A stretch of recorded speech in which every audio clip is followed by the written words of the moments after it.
What's up, everybody? Welcome to the Loud Spot. I'm your host, Sebastian, right out of Oklahoma City. I got a special guest co-host with me tonight. We got Mayhem Jesus joining us. Then down here on this corner, where's it at? There we go, right there. We got Robert Flipping, and he's on this episode because he has 2 bachelor's degrees, one in finance, one in math. Thought it'd be appropriate for him to join the show. And then we got our guest tonight, Mr. Alex Mangum. So this should be an interesting episode. For first time doing something like this with Bitcoin. So without further ado. Oh no! Oh boy! Here it comes! The motherfucking Loud Spot! All right, a couple announcements before we get into the Bitcoin conversation. I do want to remind everyone to subscribe to our YouTube channel, and please check us out on every podcasting platform except on Amazon. We're not on Amazon. We're just not. So I do want to give the floor to Mayhem Jesus for a little bit. He's joining us because he does have a podcast himself, similar to mine, and does some other things. So go ahead and tell us what you do. All right. I am Mayhem Jesus. I've got the midday show on Rock Rage Radio. Well, midday if you're in LA.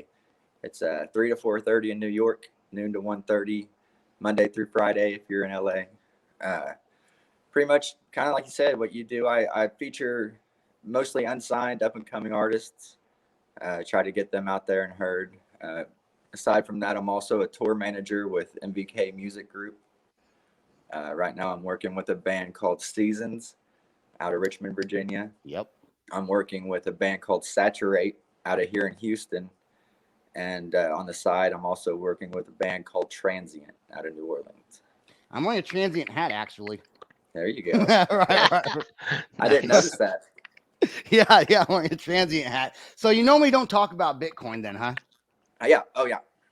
No, Bitcoin, cryptocurrency, to me, cryptocurrency in my account is like cryptozoology in the woods. You hear like it could possibly be there, but you don't really think it's ever going to show up. I know nothing about it. Nothing. I don't know anything about Alex knows a whole lot about it. And, I did a little bit of research before the episode. And what I found was that, I said, when did Bitcoin get created? And officially, I guess it was created in 2008 by someone named Satoshi Nakamoto. Yep. But it says a person or a group. That's right. That. So I'm like, how scary is that? That's what I'm saying. It sounds super sketchy. Like from the very beginning, I'm like, how do you not know? Is it a person or a group? Like, oh, dude. Do you want to take this one, Alex, or can I? Because I kind of have something I want to relate it to. If I go ahead, go right ahead. Like behind, I can't because I'm mirrored in my webcam. So like my little banner in the background there is a little take on the yin yang, and the symbolism for that is for Taoism, which is a Eastern philosophy. Yeah. And the accepted author of the Taoist book, which is the Tao Te Ching, is said to be Lao Tzu, and it's sort of this thing in the philosophical folklore of Taoism that they don't really know if Lao Tzu was a person or a collective group of thinkers that put this book together. But it's still a very like accepted and credible, book. Yeah, but that was like a long time ago. This was in 2008. Right. And there's different reasons for it today. I think what you're saying is just because we don't know who wrote it doesn't mean it doesn't have incredible value and truth. Exactly. And there were reasons given the just the whole foundation that Bitcoin is built on for there to be, some element of I guess you could call it anonymity. But, one of Bitcoin's reasons for being created was to give people a non-regulated, decentralized peer-to-peer exchange. So the fact that it is more ambiguous who created it, I think helps it fulfill that purpose even more. It's a powerful, cool. Yeah, it's a powerful part of the story. Essentially what happened was people have been trying to make a peer-to-peer currency for a long time, for probably since the 60s, let's say the 70s. Once some of these really smart people started understanding what computers were and what they're capable of and how we can send messages through the internet, they were immediately trying to figure out peer-to-peer money that just you and I agree on. We don't have to have a ledger with the bank. It's not controlled by a central bank. It's not controlled by a government. It's just you and me, and we can trust each other. How do you create that? So that's where it started coming from. And then around this time, 2008, 2009, this guy, Satoshi Nakamoto, or group. yeah. Are you guys hearing that click? You guys hearing that click in the background? Yeah, I do. I think that's Mayhem. Mayhem, are you on your cell phone? Yeah. Yeah, it's his cell phone. Do you by chance have headphones? Oh, where'd he go? Yeah, when sometimes people are on their cell phones, it does make that noise sometimes. Yeah, sorry. Yeah. I'll keep Yeah, going. I I'll talk over it till he gets set back up. So how did you get into like crypto? Because I a lot of people that came to me a few years ago, and Yeah. to me it was almost like a pyramid scheme type people Yep. asking you to get into Bitcoin. I'm like, no, it sounds like you're trying to sell me Mary Kay or one of those other things. How did you decide to go ahead and jump into it? Basically, I'd heard about it for many years. I'd been ignoring it, and I finally got in a group of people, and this is the power of the network effect. When this big group of people were all a bunch of them were talking about it all the time. Okay. And listening to them, I was like, man, some of them sound like they're just regurgitating headlines and stuff like that. Some of them might know something about it. A lot of people are making money. I should look into this. So like you knew people that were actually I mean, I guess I know some people that made some money too, but you knew people that were. But was it really money they were making, or were they just? I mean, because it's all electronic, right? But there's a value to that electronic currency. Yeah, it's a deep concept. Like, what is value? It's whatever you're willing to give some of your resources for.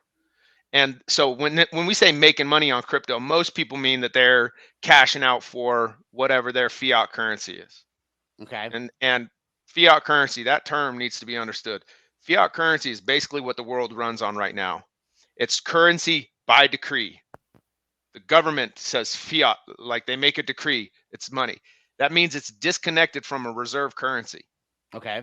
Like America's not backed up by anything but trust in the American government. How much trust you got in the American government? Okay. In 1971, they said, that's it, we're going off the gold standard. They basically defaulted on all the dollars out there because you used to be able to come back to the government and say, hey, I want to trade you my paper for your gold. I want to retrieve my gold. And in 71, they said, nope.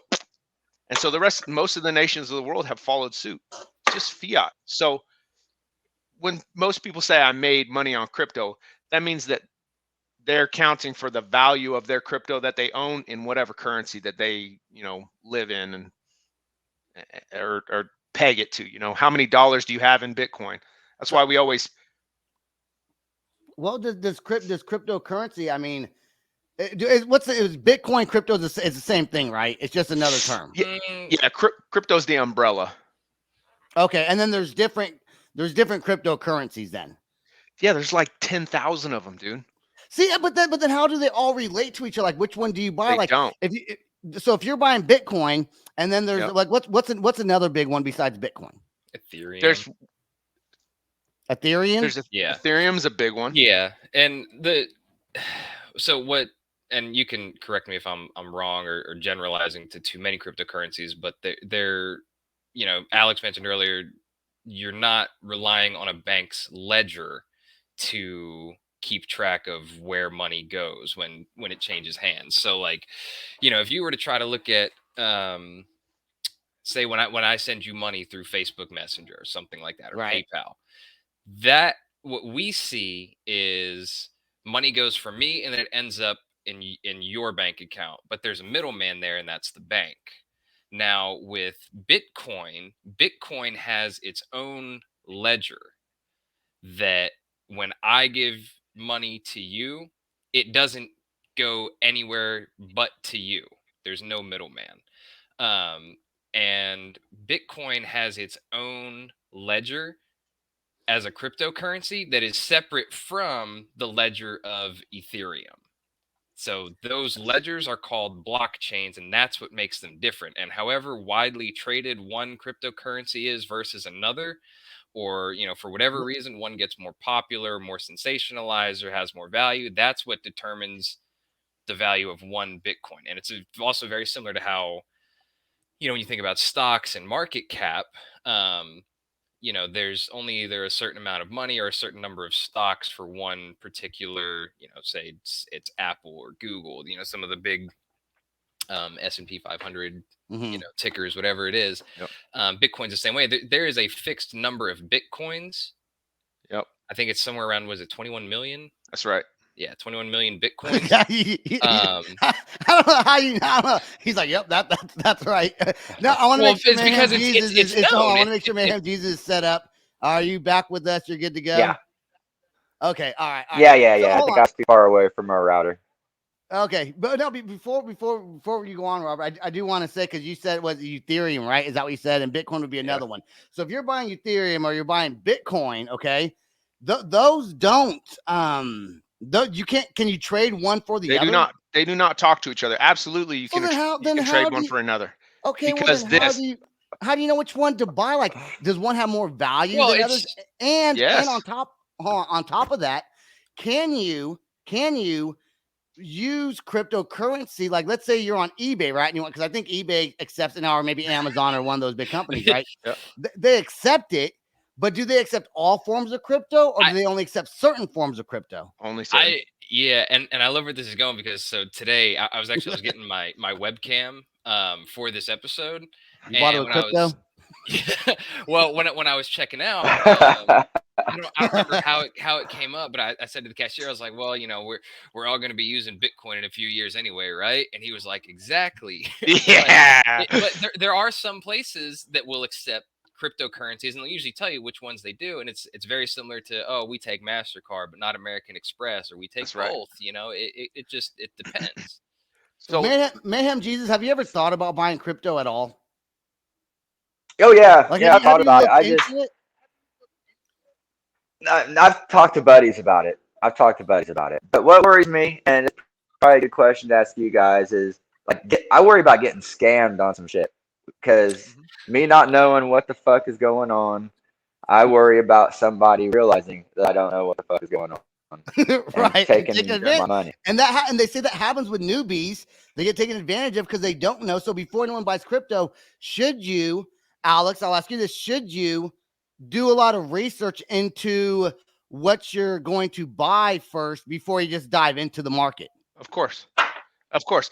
I mean, if you tell somebody, hey, go buy a car today, you're going to tell them, hey, go figure out what car you need, what it's going to do for you, the purpose, who makes it, are they good makers? Like, it's personal responsibility. Crypto, the term, it grew out of that from all these cypherpunk dudes that are trying math and coding and software and all this stuff. They came together and they discovered this thing with that anonymous individual, Satoshi Nakamoto, and they're a very libertarian movement, very anti-government, very social, socially progressive, fiscally conservative people. Do whatever the hell you want, leave me alone. Like, absolutely, you can't just go buying crypto. That's a quick way to lose all your money. That's why I don't do it, because that's what I would do. I go buy all this shit and fucking lose it all right away. You invest in stocks? No, I did, and the one stock I did invest in, they wound up going bankrupt, so I quit. not a good track record. Yeah. No. Yeah, I can't. Me picking stocks is like me picking racehorses. Yeah, dude, exactly. It's like picking a racehorse. I can't wait for a stock to take a shit and pick that one. So I don't know what to do.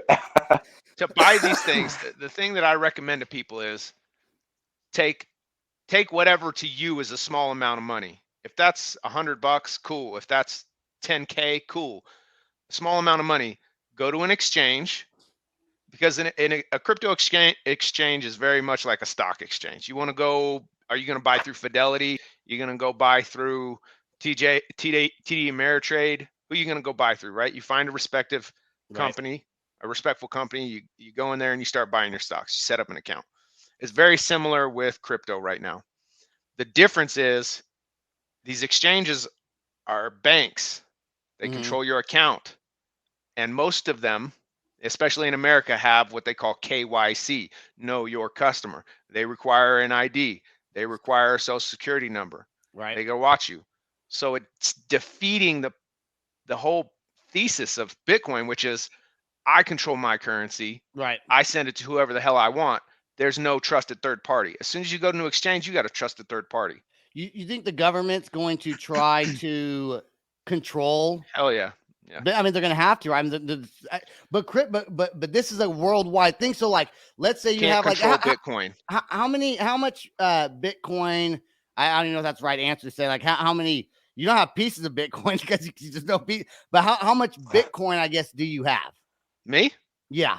Oh, that'd be giving away my my That's network. That's a personal question. Okay. Yeah. So, okay. So, but you have quite a bit, right? No, you have one Bitcoin. Yeah, a little bit more than that. That's quite a bit, though. Yeah. So, Okay, do you have go ahead, everything in Bitcoin? Nope. I mean, Bitcoin- is it something that you're going all in on, or do you diversify that with stocks, or what do you do? I'm not buying stocks today. I'm buying Bitcoin every pay period, dollar cost averaging into it. Okay. Which, if you do the math on finance and all that, there's no better investment method than a dollar cost average, which is just price does this, whatever. Every 2 weeks, every month, whatever. I'm buying a certain amount. So your value then doesn't get lost no matter what country you move to, right? Let's say you want to move to Germany. Your value for what you have remains the same in any country, correct? Well, my Bitcoin pegged to their currency is what you mean, right? Oh, no, that's not what I meant, but So, like, I'm happy you put it that way. If I have one Bitcoin and I go to Germany, I have one Bitcoin. But what's Okay. the exchange rate between Bitcoin and francs or Deutschmarks? Right, but so then it relates to their dollar then. Yeah, it's I mean, here You're sellable froze. thing on the planet. Okay, you're back. What's the most sellable thing on the planet? What could you sell easier than anything else? Water? I don't know the answer to that. Dollars. Oh, I don't know if I can say that on this podcast. I sell you dollars for a chair, for a lamp, for a credit card, I can sell dollars for anything, right? It's the most sellable thing on the planet. I said water. I was wrong. Yeah. So I'm simple, guys. You know, if I sell Bitcoin, what am I selling it for? Am I going to exchange it for francs or dollars or euros or whatever, right? So no matter where I go on the planet, as long as that person will accept Bitcoin, then I can sell it to them, or I can exchange it for whatever. So yeah, that's how you get going on it. Is you have to understand, well, do the basics. What is currency first? Like, what is a currency? This seems like as much a leap of faith as trusting a dollar, though. Yeah, it's as much. We all have faith. Like, what do we really understand? None of us really understand much. We know that this computer turns on. I don't really know how it works. Right. You strum a guitar, the sound waves go through the atmosphere. None of us can really explain it, like down to the molecular level. We just trust it because of experience, right? So you guys have a lot of experience. I have a lot of experience with dollars. It works. Okay. And you know what's funny Not is enough. that I wish I had more. I could always use a little more space in the house, man. Now, Robert, being a recent graduate with a finance degree and a math degree in finance, when you were going to school, was Bitcoin ever a subject that was talked about, or cryptocurrency? I guess I should say. No, not formally through textbooks. No, but it was a very big thing, you know, culturally, if that makes sense. You know, I had classmates that were getting really into it. In fact, one, he was the guy whose YouTube channel I showed you just the other day. I mean, he has a YouTube channel of his own that I think started out almost entirely being crypto based, you know, because he was just really getting into the movement, you know, investing. But, you know, he was one of those, I hope if he watches this, he doesn't, you know, think I'm being too critical of him, but, you know, he really came off as one of those Bitcoin is the future. Like everybody needs to be doing the kind of what you said earlier. Like, are you all into Bitcoin or are you diversified? And You know, call Alex him said he's Bitcoin diversified. maximalist. Yeah, well, this I'm a maximalist. He sounds like he was. Yeah, like this classmate of mine, really came off as I think everybody should have literally everything in Bitcoin. This is where everything is going. Which and I worked a little bit in financial services as well after I finished my finance degree. I was licensed to basically help people with retirement accounts and what we called holistic financial planning. And one thing that was in common between getting my finance degree and then actually working in finance was diversification is key. As great as Bitcoin has done, and there are people that probably did go all in and it was one hell of a payday. That's more rare than But you can't buy stuff with stocks like you can with cryptocurrency, but because stocks you can buy going stuff with down, but stocks. that's cryptocurrency, debatable. huh? Yeah, because you can trade stocks for. I mean, it just can you buy an Apple Watch on Amazon with stocks? Probably not. No, well, but you can buy an Apple Watch with cryptocurrency, probably. Well, maybe, but that depends. Like, what if you're going through a private party and you just say, "Hey, I've got a stock." Yeah. I don't know. Give me a stock that's worth like $300-400, whatever an Apple Watch. A bank would probably give you a loan based on stocks. Yeah, if they took collateral, absolutely. Okay, but saying that someone could really like beets, like the root vegetable, and you'd be like, hey, beets. Yeah, not headphones, but like carrots and beets, and you could be like, hey man, I got these fucking 100 jars of beets. Can I have your fucking iPad? Well, see, you know what I'm saying? So is it the bar? Are we bringing back the barter system? Yeah, exactly. What Alex was saying earlier, it's all about what is currency. Like at that point, you're bartering and you're using it as a currency of your own. So I mean, it just depends on how you want to argue the semantics. But and I want to look at it like that. Give me just a second to make the barter here system on the currency. So currencies have characteristics. They're fungible. You can break them down into smaller parts, dollars, cents. They resist deterioration and fading away. Gold is great because it doesn't break down. They're portable. How portable are they? Some are more portable than others. Try carrying around $500 of gold. And on and on. There's like 6 major ones, right? When you address Bitcoin, and I got to say Bitcoin specifically because the others are very, very different. And I mean, all the others are very different. When you look at Bitcoin and you compare those characteristics of Bitcoin, it's the most superior currency ever created. That's my claim. That's my opinion. That's my claim. It's the most superior. It's the most portable. I believe you because you sound so confident. It's the most resistant to degradation. It's the most resistant to fraud. It's the most fungible. Like, it's the best currency ever created. Yes. There has never been. So unless the grid goes down, what if the grid goes down, you're fucked though. As soon as you can't charge your phone back up, or you can't do something like that. Worst case scenario, granted. But so what happens if you can't? Are you painting like an apocalyptic kind of scenario, like a meteor hits the Earth and then I'm saying like even if it was a month-long natural disaster scenario, it doesn't matter. Is the whole world powered down? COVID was kind of a crazy. No. Is the whole world powered down? That's what I'm just saying. There's got to be. If there was, let's go apocalyptical and say, yeah. What happens whenever you can't get power anymore? You have to take it so far to that extreme that you have to say that like all satellites are knocked down, all memory devices that have memory on them are destroyed, because if the power goes to go that far. When the power comes back on and you reboot your computer, the ledger is still there. All Bitcoin is software. All right. All it is code. And it's at the most basic level. It's me sending a text to someone else and everybody else knows the text and we all agree on the text. It's just, but it's not susceptible to hackers. That was what I was going to bring up next is great question. Because I was thinking, and you said earlier, I think Alex said maybe it's never been hacked or something like that. Right. But it could potentially, it's plausible. Sure, a rhinoceros could run down the Right. street in front of my home, right? No, you're confusing plausible and possible. It's technically it's possible, but it's my not show. I say plausible. what I want. No, but there's a difference. It's possible, but it's not plausible. And this is why it's not plausible. Okay. Because it's this word decentralized, right? We've heard that it's decentralized. That means different things. When you talk about Ethereum's decentralization and Bitcoin's decentralization, two very different things. Are not all the same. But decentralized, these things, this Bitcoin runs off of nodes. You can think of them as servers, right? I have one downstairs. I run a node. It's not a miner, so don't get those confused. Like, I'm not mining Bitcoin. I'm not solving and earning. It's just a ledger, and it has a wallet on there, so I can send my Bitcoin back and forth. But there's a couple 100,000 of those ledgers around the world.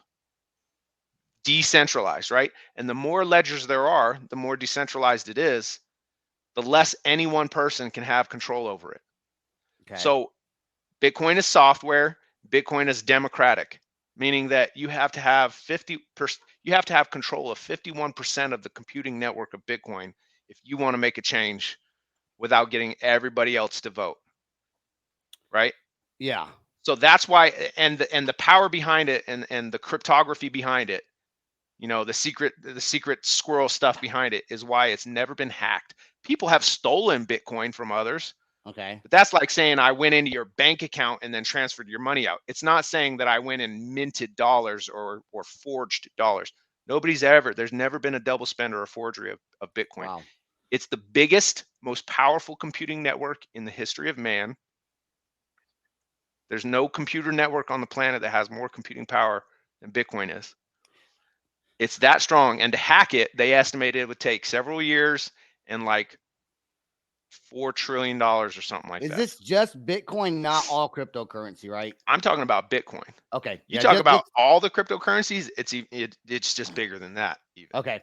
So when do you decide, because this is an interesting question, when do you decide, if ever, to sell? Because is it like, do you want to buy when it's low and then sell when it's high, or you just want to maintain and keep it? That's always like the meme, like the salesman comes in. I'm going to tell you something. Here's what we're going to do. We're going to buy low and we're going to sell high. And you're like, yeah, man, I want to invest. I mean, that's what everybody wants to do. But there's theories behind it. Like, man, when it gets to a certain point, you never have to sell. It's like if you were able to own real estate in Manhattan, Michael Saylor says this all the time. And deed it into your family, if you manage that right, the value of that land goes up faster than you can spend it.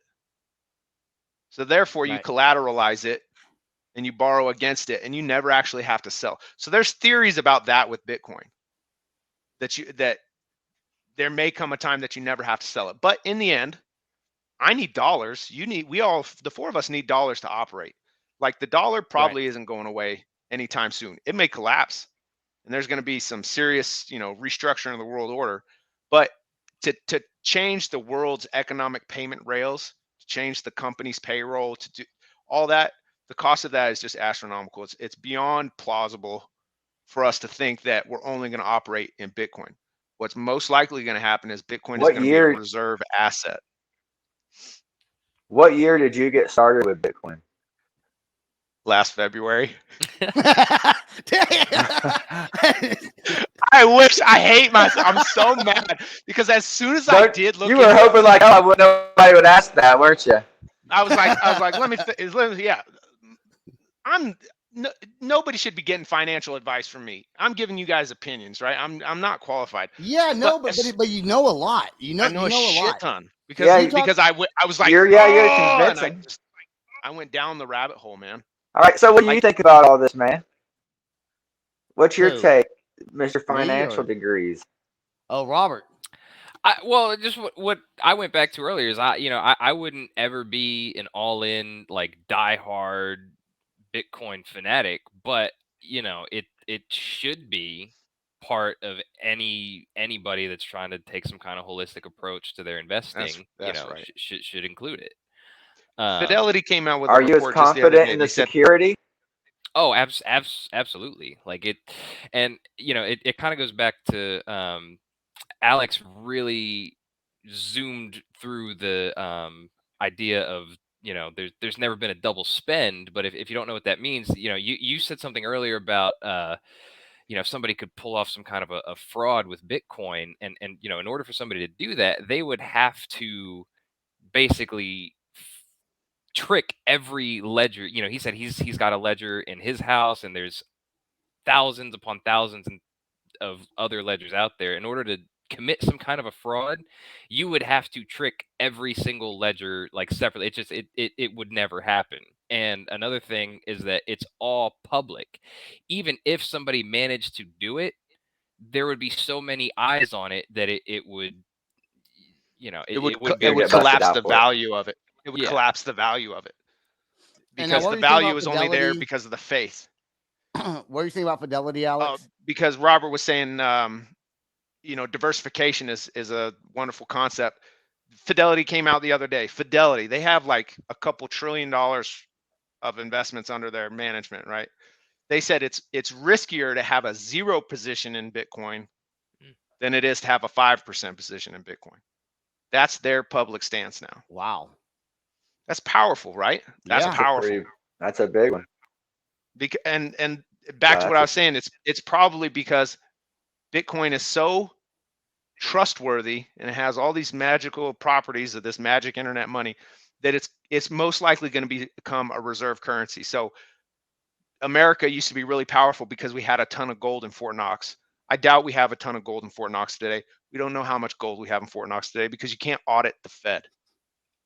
Right. And fractional reserve banking is essentially what we have in America and everywhere else, which is you guys take $1,000, you take $1,000, you put it in your savings account. What does that bank give you?